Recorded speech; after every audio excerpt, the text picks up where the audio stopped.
Jay Crawford, Adam the Bull, Garrett Bush, Tyvis Powell, Jason Lloyd.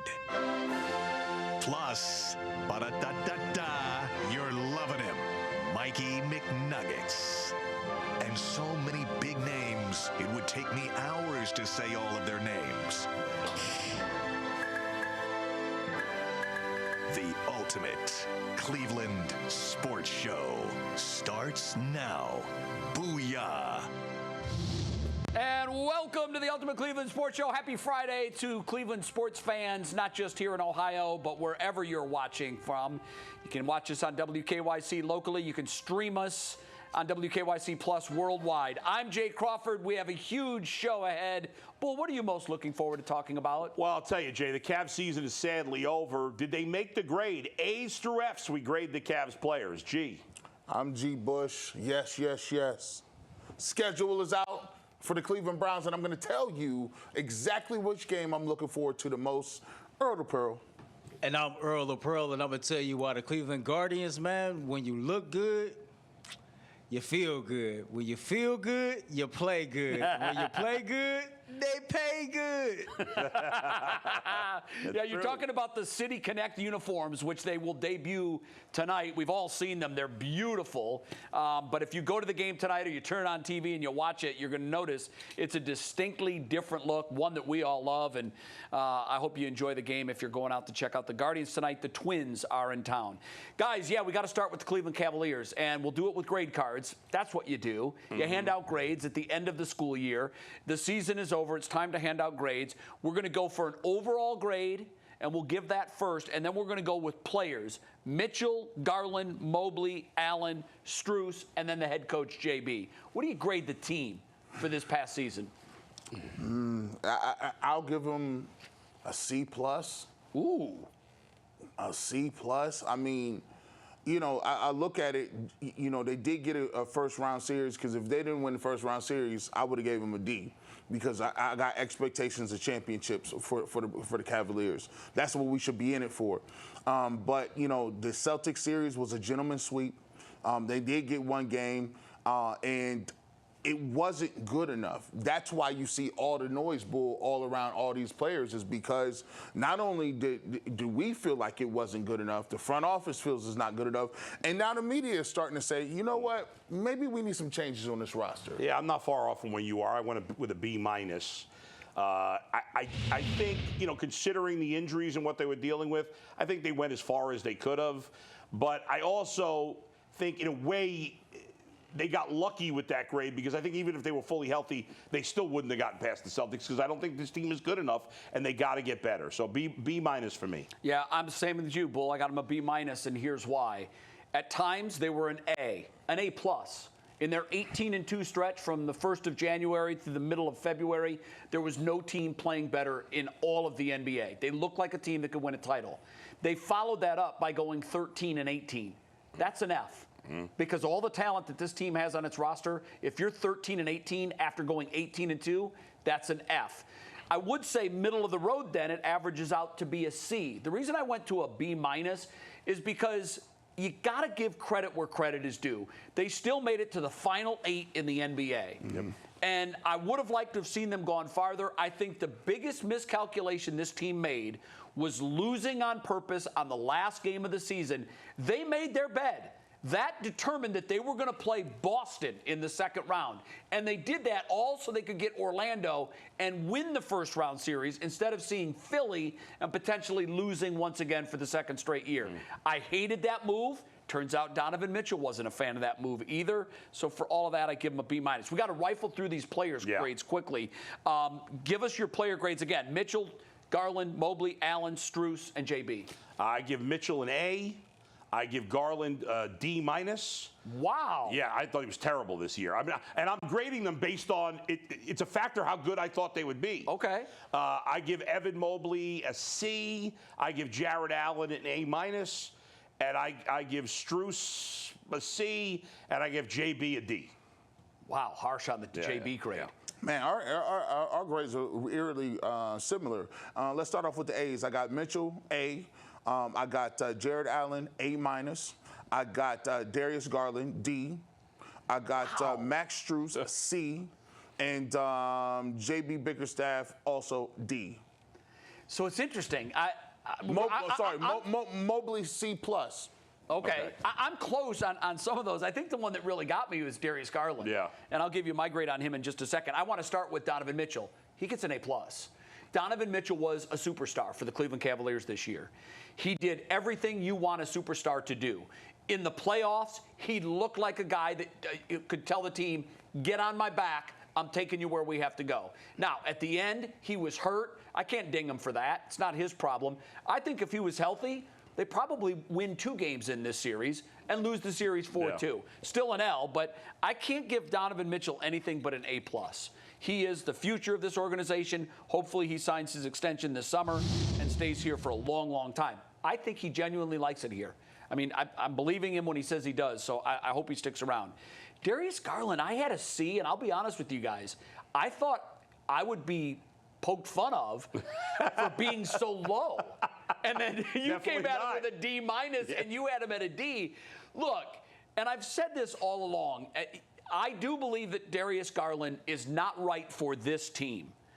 I think he has to have the ball in his hands, and I think they're better when Donovan Mitchell has the ball in his hands. So I don't really want to ding him as much as you guys giving him a D. But to your point, I grade him on what he was at his best. And at his best, he was an A- for me. When his All-Star year, I thought this guy was going to be a cornerstone of this franchise. Right. They went out and made an acquisition that really ended poorly for him. He's just not the right fit with Mitchell. But I do think that Darius Garland, wherever he goes, and I do believe he'll be moved this offseason, I do think that you might see him in an All-Star uniform again. I think it's possible. I think it's possible he can get back there. He'll be better than he was the last 2 years. Yes. I mean, if he's the point guard for San Antonio or New Orleans or whatever, it is what he's the main guy as the point guard, he'll probably be a good player, at least a borderline All-Star. But it's not a fit with Donovan. It's time to move Too on. many bad moments and big moments. Yeah, and I he played awful in Game 5. He was when terrible. Mobley was great and Morris was great in that game. And he just did not show up. And I think he's got to mature a little bit. No I think doubt. the criticism that has leaked out from internally that he doesn't take everything seriously and he might just be a little immature, I think those are probably accurate statements. And I hope for his sake he does mature and he does blossom as a player because I like him as a person. Draymond Green said something I actually agree with. He said the second you stop doing what got you in the league is the second they get rid of you. So how does that pertain to Darius? Because he's not the dominant alpha ball handler? Darius Garland, when he was there, when at his best, he was decisive. Yeah. He played with confidence. He got people involved, and he played with a certain level of energy. This year, I didn't see any of that. Yeah, I think he became submissive to Mitchell, and I think that's just a bad situation for Garland. I think deep down, Darius probably wants to go. Yeah, sure. And he, according to the reports, he has said if Mitchell signs his extension, he will ask for a trade. Right. That a lot of people are going to look at that and make it seem like he's being a baby. I think it's a smart move for Garland to ask for a trade because they can't coexist at the highest levels. Right. And that's fine. I certainly don't think they dislike each other. I don't think it's a personal thing. I don't either. It's just a basketball thing. Couldn't agree more. Mobley, I'm going to give a C+. I saw a little bit of development offensively. He still hasn't found the missing piece, which is the shot, the three-point shot. I saw moments where he had the confidence to pull the trigger. I saw other moments where he pulled the trigger and made big shots, one to win a game. Didn't see enough of that, though. I need to see more growth year to year. It looks like if the Cavs are forced to choose between Mobley and Allen, they're going to choose Mobley. I hope history doesn't prove that that's the wrong decision. I go back to 1975. That's how old I am. The Cleveland Indians were forced to make a decision between Dennis Eckersley and Rick Manning because of an off-field situation. They chose wrong. And Rick Manning was my favorite player at the time and continued to be until his retirement. Yeah. But Dennis Eckersley went on to win 20 games, to become one of the greatest closers in baseball history. Cleveland thought his delivery, his sidearm delivery, was going to lead to nothing but injury. They picked wrong. They picked wrong. I hope this time when Cleveland's forced to make a decision, Mobley or Allen, history doesn't prove that they make the wrong choice. Mobley's a C. Allen's an A-. Allen, I thought, played his ass off this year. Played very well, particularly in some big moments.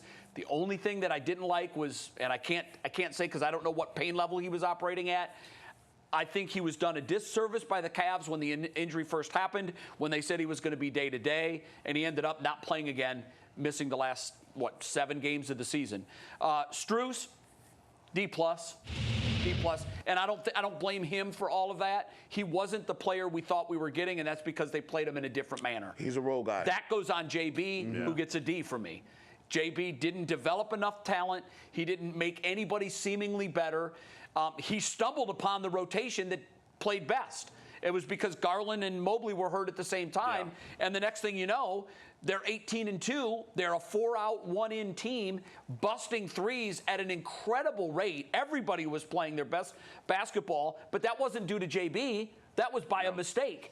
And then once everybody got healthy, he could not recreate that 18-2. No. So he gets a D. Overall, not great grades, but I had higher expectations for this team this time around. Next year's going to be a big year. They're going to look a lot different. Yeah, I think they're going to look a lot different. All right, we're taking a break. When we come back, the Browns' schedule is out. Which game are we most looking forward to? I think this is an easy one, but maybe I'm wrong. The answers are next. The inventory's stacked, the lots are packed, and the deals are back. Only at Helene Kia. Right now at Helene Kia, our inventory is the highest it's been in years, meaning you get the deals you've been waiting for. Brand new Kias now start under $100 per month. Like a 2024 Kia Forte for just $99 per month. Or put $0 down and get financing as low as 0% APR.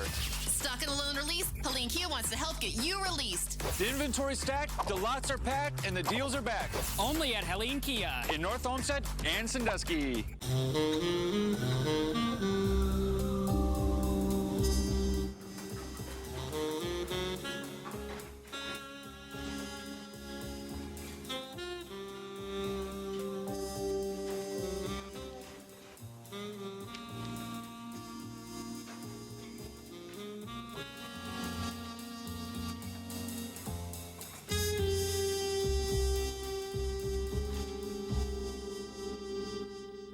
There's a lot more hands that touch every pair of shoes than I think anybody realizes.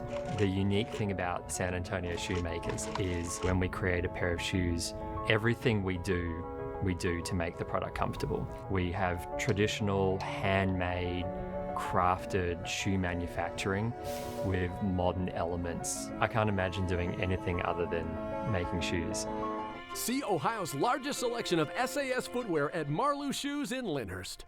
Attention, all Cleveland sports fans. Are you tired of missing out on exclusive content and behind-the-scenes conversations? The Ultimate Cleveland Sports Show has got you covered. For less than $2 a month, you can become a Starters tier member. You get custom emojis and badges that other people don't have. Or upgrade to the big-time coaches tier. For less than $5 a month, you get all the exclusive overtime content, things that those other suckers are not getting. Don't miss out on the Ultimate Cleveland Sports Show experience.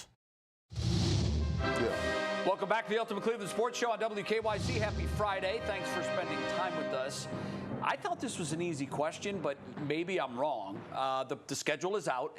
It's like a holiday for us when the schedule comes out. And I love what the league has done with all the teams releasing their schedule videos. Yeah.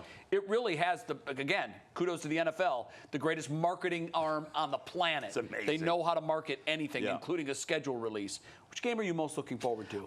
The obvious answer I think that you think is the Chiefs, and I am looking forward to that. But my answer is the Dallas Cowboys. That's my answer. Oh! That's my answer. All right, well, then I'm going to flip-flop to the Chiefs. That was my answer, too. So everybody's got the reason I say that is because it's the next game. Right. I can't wait for that Well, game. and I love the matchup of Dak Prescott against Deshaun Watson. We know, for all the Cowboys' flaws in the postseason, they're a consistently good regular season team. They are. Especially early in the year. So let's do this. Let's throw the Cowboys game out. All right, well, then I'm going with the Chiefs. I mean, you know, Patrick Mahomes coming to Cleveland. That's exciting. The guy's the best player in football.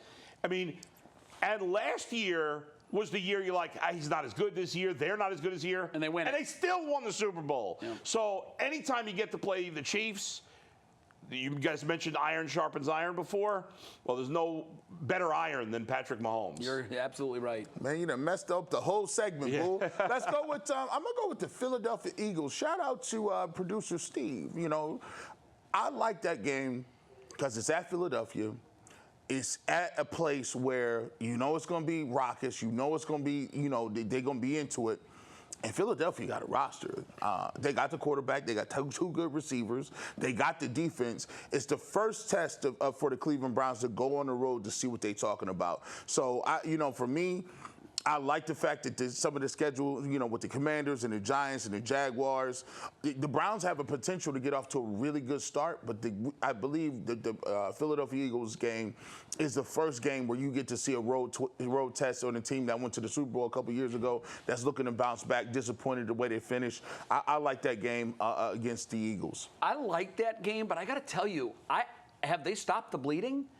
I mean, I don't know. Yeah, I don't know yet. We're gonna see. I've never, in all of my years watching the NFL, seen a team do a complete about face like they did last year. Well, I would say the one thing I can think of is the year the Browns beat the Steelers in the playoffs. Remember, the Steelers started 11-0 that year. Yeah, but you know collapsed. what? That 11-0 to me was all fraudulent. mirrors. And at least you understood because you could tell Roethlisberger was going over the cliff. Right. With the Eagles, it just came out of nowhere. Yeah. I mean, it's not like Jalen Hurts was terrible. I have a weird. good friend. Producer Steve is an Eagles fan, but I have a very good former baseball teammate who's a huge Eagles fan. He grew up in the area. Yeah. He called it. Like at week 12, he said, "We're done. We won't win again." And I'm like, get out of here. You're being a typical cynical Philly fan. Yeah. You guys are one of the best teams. He goes, no, you don't understand. There is infighting like I've never seen.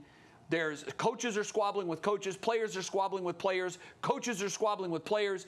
The front office is squabbling with everybody. It is over. And he was right. And I just didn't see that coming. Yeah, usually talent can overcome that. So I don't know what they're going to be. That's fair. Have they stemmed the bleeding? Yeah. I don't know. But that is a game that, for me, it's a good yardstick. If Right. they are the Eagles, it's a really good yardstick nationally. Globally. Right. Because we're looking at AFC teams. Bull, we're like brothers anymore. We're so much in line. Yeah. When you said the Cowboys, I'm like, Yeah. Bless you. excuse me. When you said the Cowboys, I'm like, that's my answer. Yeah. And then you went to the Chiefs, and that's my answer. And I think that's the obvious game. Yeah. It really is the yardstick game in the NFL. The two Bengals games would be right below the Chiefs game. I love the Ohio thing and the rivalry, and they're a yardstick too. Yeah, for me, the Browns playing the Bengals just gives me agita. I know it does. It's got to be the toughest fun games of the year for you. I will say this. They're not fun for me, but I get they are good games. And the Browns have played great against the Bengals. That is one game where Deshaun Watson, in one game, he can change a whole lot of stuff. You're right. It's like he can be the reason, either the reason they win or the reason they lose. Yeah. If he can beat Patrick Mahomes at home, in front of this crowd, people will finally say Baker who. You're right. You're absolutely right. If you can, Steve, take that last graphic to weeks 13 to 17, I think it was. I want to point something out that I'm sure you guys talked about upon the release. Yeah. But I think this speaks to what the NFL believes the Cleveland Browns are going to be. To get a primetime slot. No, not that one. The one that had with the primetime games. They got four primetime games in 6 weeks. And so, of all the things that you pay attention to when it comes out, one of them is the primetime appearances. Yeah. It's not just that they have 4 primetime games. It's that they're all in the last quarter of the season. That's right. And by the way, it wouldn't be a stunner if Browns-Ravens Week 18 ended up being the Sunday. There's only Sunday night is the only Monday night time. and week. No Monday, no Thursday the last week. But if that game ends up being a night game too, wouldn't surprise me. It could be flexed in. Now, Week 18, the schedule looks like all of the games are rivalry games. Right. They're all big. But that's certainly one game that could be a possibility. Absolutely could be flexed in there. So, I mean, the NFL, and they're pretty good at doing this, is projecting the Browns to be a real player late into the season. And that's good. The NFL's unofficial blackout is now over. I think you're right. There's like, listen, we're going to let y'all back in last year. Yeah, they paid their price. You listen, y'all had to suffer a little bit. We're going to invite y'all back to prime time. Yeah. I'm glad to see that. All right, this is interesting. Our pivot here is to the way fans look at the schedule. Typically, Browns fans look at it in a way where they go, oh, this one scares me to death. Oh, God, that's scary. This is awful. This is awful. But, Earl, you've been a fan your whole life. Your outlook this year is different than at any other time in your fandom. Tell us why. Yeah, so I've been a fan longer than I've been a professional. And when I just look at how this team has been built over the last 4 to 5 years, I'm looking at the roster, I'm looking at the coaching staff, I'm looking at the entire culture of the Cleveland Browns, and this is the first time that I looked and said, darn, the Cleveland Browns can play with any team in the NFL. So I can care less who we play, when we play them, where city we play them at, etc. This is the first time I've looked at this team, and I really feel like mano a mano, wow, my team can step up and compete against any other team in the league. Which is probably how the Patriots looked at their schedule for so many years. Absolutely. It's how the Chiefs are looking at their schedule. Do you guys agree with that? 100%. You don't care? Anybody, any place, anytime?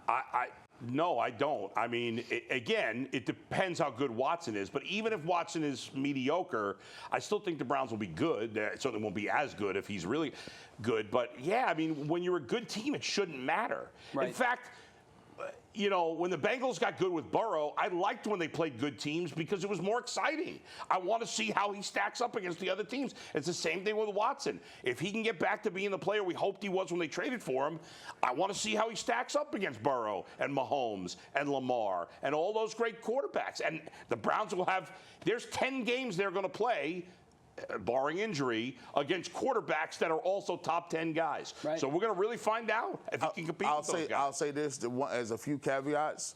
There are some unknowns. Who's calling these plays? Still don't know. If Dorsey's calling them plays, what does the playbook look like? Is Nick Chubb coming back? What does he look like? Is Jerry Jeudy going to be a true number 2? Is Elijah Moore going to step up and be a 3? Can you find another pass rusher besides Myles Garrett in December? All these things. Can Denzel Ward stay on the field and not miss 5-6 games? Can we rely on Myles Garrett this December? Right. So there's a lot. Those are, I get it. Like, I liked what they got top to bottom, but there are major questions that no one's going to be able to say anything or answer until week 1, especially with the offense. But I think almost every team outside of probably Kansas City has many of those same questions or similar ones to what the Browns have. Yeah, not all those teams are changing coordinators. I get that. And we have the Watson question, which the other good teams don't. But, you know, the Bengals are asking about their, extra receivers with Boyd out. Will Higgins hold out? You know, all these teams are besides, again, the Chiefs, they don't need to ask any questions because they've proven enough at this point. But all the other legit contenders, the Ravens are like, hey, last time Lamar had a great season, he didn't have a good year the next year. The Bills have lost all their, Bills' skill position Bills have players. a lot of questions. I mean, so there's all these teams have a ton of questions. And it's interesting with the Chiefs. They're going to try to do something this year that's never been done. And whenever you're chasing history, that's true. Ask the Patriots how they succumbed to that pressure Three against the Giants in the Super Bowl when they were trying to become the second team ever to run the table with a perfect record. That's right. They finished 16-0. They made it to the Super Bowl. They lost to an underdog and really undermanned New York Giants football team. I'm confident, Earl. I can't get to your stage because of the questions. And here are the questions. Well, it starts with the biggest position in the sport. I don't know what the quarterback is. I still don't. So because of that, I can't pound my chest and say, bring it, anyone, anywhere, anytime. The other question is our best player, otherwise, second best player, in Nick Chubb. I don't know what he's going to be. I don't know what we can count on. So those are two big spots with two big questions. I'm confident, but I'm not anywhere, anytime. But if Watson is back to the Houston quarterback, then I'm very confident. The Chubb thing doesn't matter as much. It matters less. Yes. We're taking a break. When we come back, the new City Connect jerseys for the Cleveland Guardians are fire. Does that mean they're going to play better? We discuss next. Welcome to Journey Home Restoration, where your home's protection is top priority. Your home's roof, siding, and gutters are the main defenses against the elements. When you need an upgrade, let us be your first call to keep you safe. We'll handle the complete installation. Book a free consultation today to discuss our restoration and design services, including environmentally friendly options. Give us a call or go online today. Journey Home Restoration. Restoring homes, restoring peace of mind.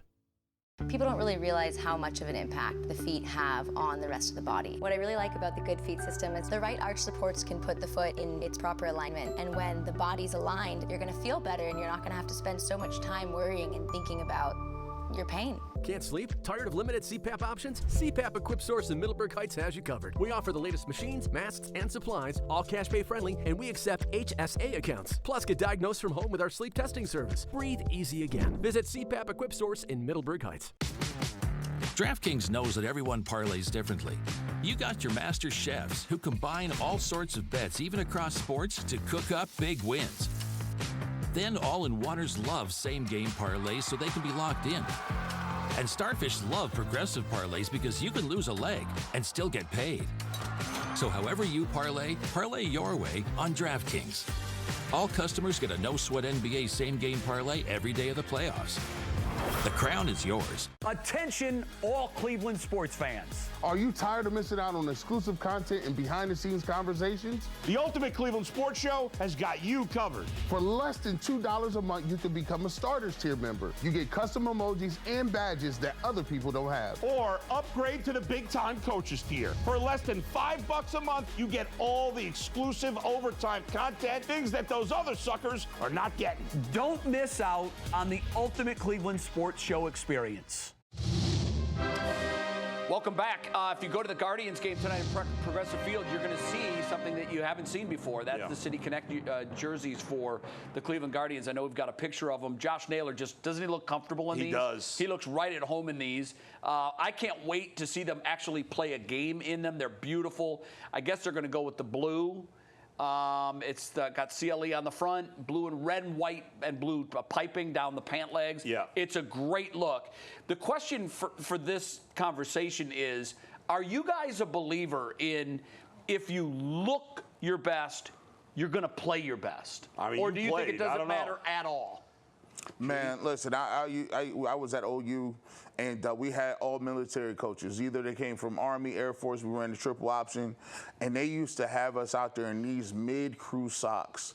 And it was so bad that I would have transferred if I could, just because of the socks. They were trash. I was like, and then one day, I come out, I say, listen, I got to put some high socks on. We went on, I had these socks on, I had a visor, a shield. And they made the whole team run on my account. We got guys out here doing their own thing, wearing these high socks. I said, you worry about my socks. You need to worry about throwing the ball on 3rd and 7 instead of giving it to a fullback on a dive. He didn't like that very much either. Yeah, I bet not. Gee, stirring the pot. Yeah. But you play good. You look good. You play good. Yeah. Coaches need to embrace it more. Don't be the get off my lawn guy with the uniforms. We like it. Embrace it, bro. I usually don't care about uniforms, but I love these. I'm all into it. I know it wasn't a good era of, Indians baseball at the time, but I saw those jerseys. I thought of Andre Thornton. Sure, yeah. That was like the name because I like the pipe. The piping reminds me of the 80s. I love the shade of blue that they're using. I think the uniforms are phenomenal. Yeah, I do too. They're off the chart great. I love it. I couldn't agree with you more. I was the kid that on game day when I was 10, 11, 12 in Little League, I was in my uniform at 1 o'clock. Yeah. Oh, yeah. And it had to be perfect. Early. Back then, it was the high stirrup sock. And they both had to be the exact same height. I would measure them. My fold on my pants had to be perfect. I had to have the matching wristband, the matching batting gloves, the eye black. Everything had to be on point. Yeah. The Guardians are going to go undefeated in these uniforms this year. Let's go. Let's do it. When you look good, you play good. By the way, LeBron James once had a funny statement. He said, the Browns need to change their colors. He said, do you own anything that's orange or brown? Yeah. And do you ever leave the house dressed like that? Nope. You can't play good if you don't look good. Although I got a brown G. Bush Panda shirt that I look damn good in. So He does. We're out of time. Have a great weekend. Go Guardians.